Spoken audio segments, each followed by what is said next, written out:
This is the Daily Blast from the New Republic, produced and presented by the DSR Network. I'm your host, Greg Sargent.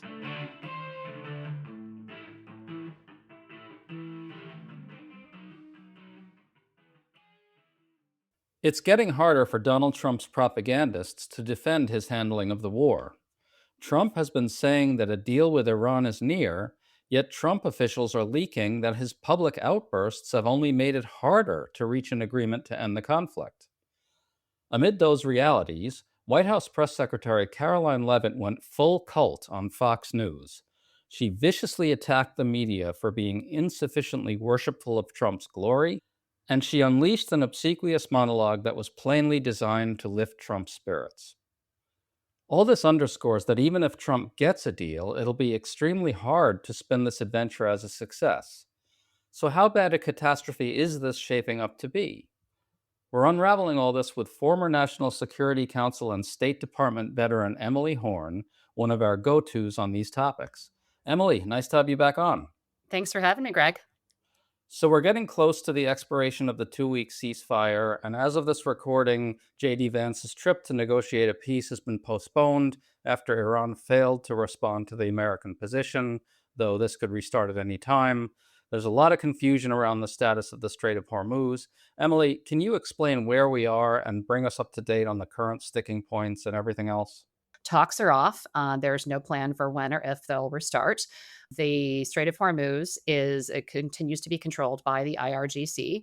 So the IRGC, the Islamic Revolutionary Guard Corps, which is the real source of power in Iran, continues to control the Strait of Hormuz. And it's IRGC missiles and drones that killed 13 US troops, attacked US embassies and diplomatic facilities across the Middle East, attacked Gulf oil and data center installations across the region, and whose damage Trump political leaders at the Pentagon are really continuing to cover up, even as they're insisting that victory is at hand.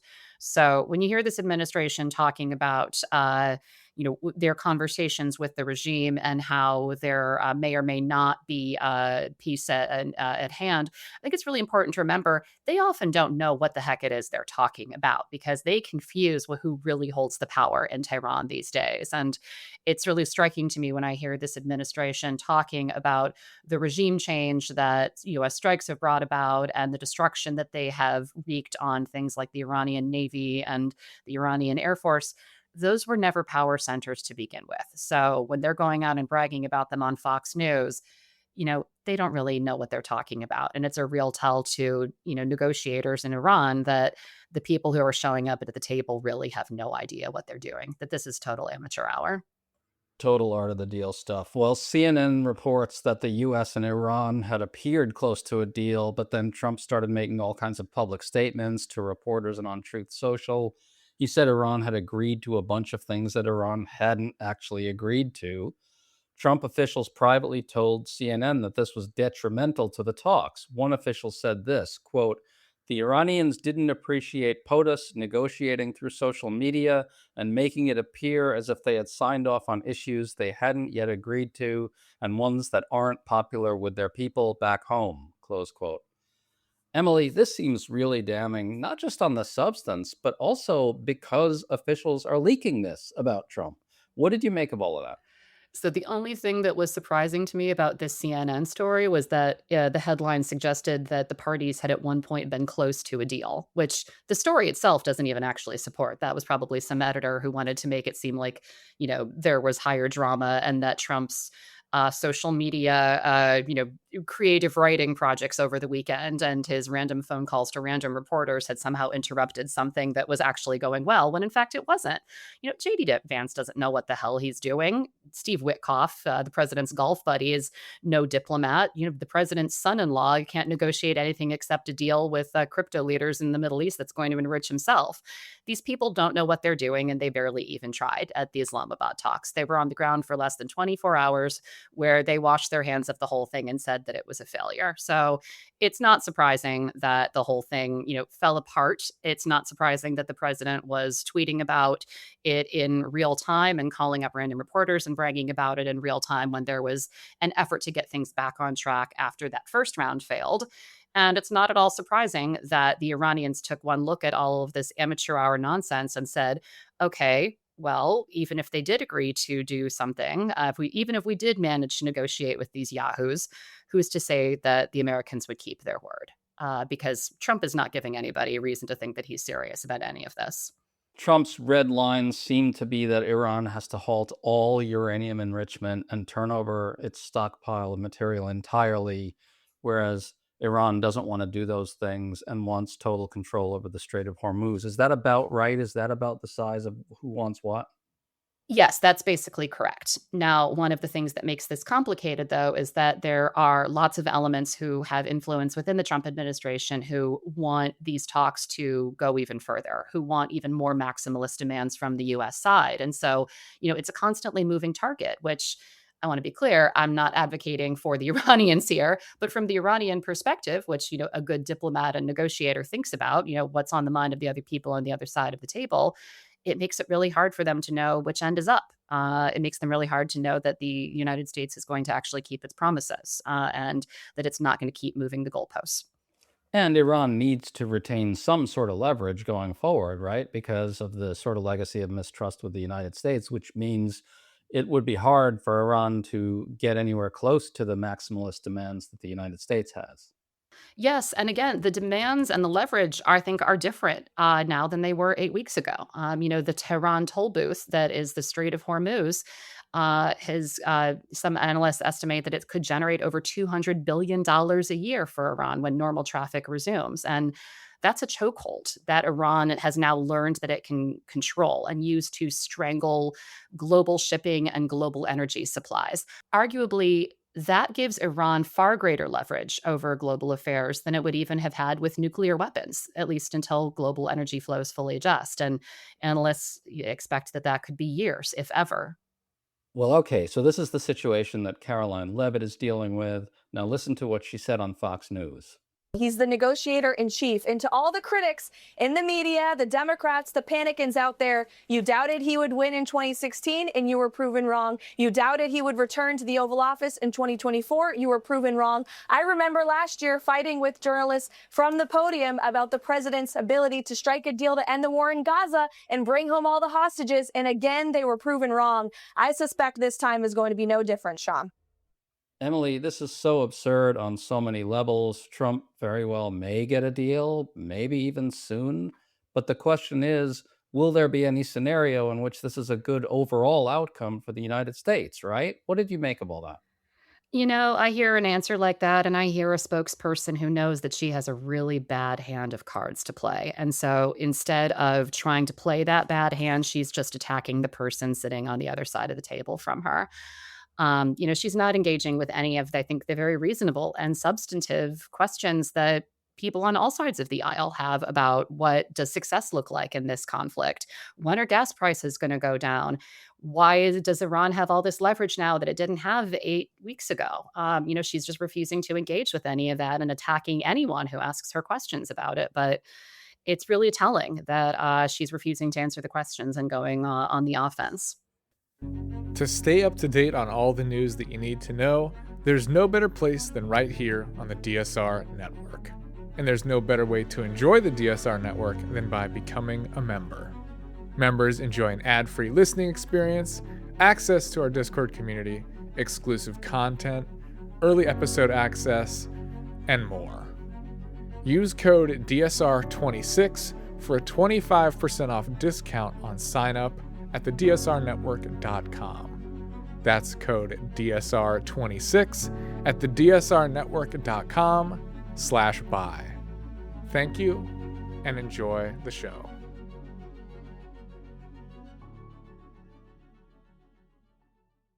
When Mother's Day means celebrating your mom, your wife, maybe even your daughter as a new mom, trust 1-800-Flowers to help you celebrate every important woman in your life. With double blooms from 1-800-Flowers, order 1 dozen roses and get another dozen for free. It's a simple way to give beautifully, with colorful blooms that make Mother's Day feel meaningful. For every mom you're celebrating, order with confidence and get double blooms at 1-800-Flowers.com/Spotify. That's 1-800-Flowers.com/Spotify. That kind of opens up a window on how Fox propaganda works, I think, because if you watch Levitt delivering these types of monologues and tirades, you'll see footage in the background of the United States blowing stuff up, right? They always have that boom, this, boom, that, boom, that, like the videos that they show to the president, apparently, but they're showing them to Fox News viewers. And so you can kind of see where they're going with the propaganda, which is to essentially say, okay, never mind the fact that Iran has this leverage that they didn't have 8 weeks ago. Just look at how Trump is blowing things up and look how powerful he is. And then she sort of goes on this sycophantic rant, and you can kind of see exactly how they're trying to manipulate the Trump base, right? I mean, sure, but that and $5 will buy me a gallon of gas. Well, right, exactly. Well, let's listen to more of Levitt. Here she runs through all the destruction Trump has rained down on the Iranian military. Then she says this. Yet the American media is still trying to say that the United States is in a worse off position than we were at the start of this, that Iran still poses a threat. It's all a bunch of nonsense. They are rooting against this president and therefore our country, and it's really despicable to watch. But the facts are the facts. President Trump has been the steady leader our country needs throughout this entire endeavor. And again, thanks to the success of the military operation and his hardline negotiating style, we're on the brink of a deal. And if not, the president as commander in chief still has a number of options at his disposal that he's unafraid to use. And President Trump has proven before he does not bluff. When he makes a promise, he follows through on it. And I'm not sure why, after 10 years of covering this president, the American media still cannot understand when President Trump says he's going to do something, he's going to do it. My favorite thing about this is the description of Trump's threat to destroy an entire civilization and commit major war crimes as a quote unquote hardline negotiating style. But that aside, Emily, is it true that Trump is in total control of the situation or not? It seems like, yeah, the Iranian military has been badly degraded. And yeah, Trump made a lot of things go boom, but like he's not actually in control of the situation, is he? I think that the IRGC is watching clips like this and gloating because Caroline is revealing just how little this administration understands Iran and understands war and understands leverage. And they could not be more thrilled that she is out there talking about the destruction of things like Iran's Air Force and Navy when it's in fact the IRGC that is functionally in charge of the government and the military apparatus in not just Tehran, but increasingly controlling global affairs when it comes to things like the global energy market and regional security. All they can do is point at things that are blowing up and say, "Look, we did that." Like they're asking for extra credit on a school for a particularly good drawing assignment. That it's just really disgusting. And to your point earlier, speaking of disgusting things, we can't lose sight of what an utter game changer it is that the president of the United States has threatened to use the US military to commit a genocide. And didn't just do it once, by the way. This clip is Caroline, his spokesperson, going out there and saying that he's perfectly willing to do it again. That means that the United States of America is functionally a rogue state on the global stage. And we're going to be dealing with the repercussions of that, certainly for the rest of our lives, probably for our kids' lives as well. That the United States, that our country has threatened to exterminate a civilization, a country of 93 million people, the vast majority of whom have nothing to do with the havoc that the IRGC is wreaking across the region. These are ordinary people who just want to raise their families and work and worship and live in peace and dignity. And every single person who is hearing that in Tehran is hearing a threat to extinguish their lives and kill everyone they know. Like I'm appalled as an American that that is something that my president is going out and talking about on the world stage in my name. We should all be appalled by that. We should. And Trump keeps repeating this over and over. And I want to get into the repercussions of this because if you follow Trump closely, you'll note that he says things like he's going to blow up every plant, every power plant, and every bridge in Iran if Iran doesn't do our bidding. And he keeps using that language. Now, that is an explicit threat to commit massive war crimes. Right? It's not even ambiguous. Like even Pete Hegseth, who's a bloodthirsty maniac, actually has a little bit of sense on this stuff and he tries to keep it a little ambiguous. He says, we've got a whole list of legitimate targets we're going to knock out, right? Which seems to mean targets like that have some sort of military function, which could be, a bit of a borderline case on whether it's war crimes or not. Donald Trump does not try to finesse it at all. He says, is in essence, I will absolutely commit war crimes by blowing up every plant and every bridge. What are the repercussions of that? I mean, they're horrific to think about. First of all, God help us all if he actually does it. And I pray that day will never, ever come. But then let's think about what happens if it does turn out that that is an empty threat. One, you've destroyed the moral credibility of the United States, not just as a moral force for good in the world, but as a source of stability, as a source of leadership. How are future generations going to look back at this moment? And how are we as people going to be dealing with the fact that the president is doing this in our name? Like, that's a pretty big question that we all should be asking ourselves right now. And it's not too soon, by the way, to start asking ourselves about what does accountability look like when this is all over? And I'm still enough of an optimist to believe that there will be a morning after for this administration. So I'm thinking a lot these days about what does accountability and what does reconciliation with accountability look like as we're getting to that morning after. But there's also the point that this is the position of a fundamentally weak president in this moment. To make a massive empty threat and not follow up on this, the world is watching that. The Iranians are watching that. The IRGC is watching that. And given the level with which Iranian propaganda has been able to mock this president for all of his many foibles and failings, I'm sure that they'll find a way to mock him not being able to follow up on his threat to annihilate an entire civilization, too. Well, yes, there will be a morning after, and it may come a lot sooner than people think if Democrats can win the House and possibly the Senate. But just to sort of close this out, we're in this strange situation where they keep telling us Trump has absolute mastery over the situation as if he's only agreeing to negotiate with Iran out of his own benevolence. If that were the case, though, then wouldn't Trump be able to simply dictate the terms? There's just like an inherent absurdity to all this that I think is worth sort of surfacing and looking at. Absolutely. And, going back to those clips that you showed of Caroline Levitt, honestly, sometimes I feel a little bit sorry for Caroline. She's got this sick, crazy old man of a boss, and he's making these crazy rants on social media. He's threatening genocide. He's picking fights with the Pope. And it's her job to go out there and publicly defend stuff that would make most people her age go, I don't know, maybe we should talk about hiding grandpa's car keys.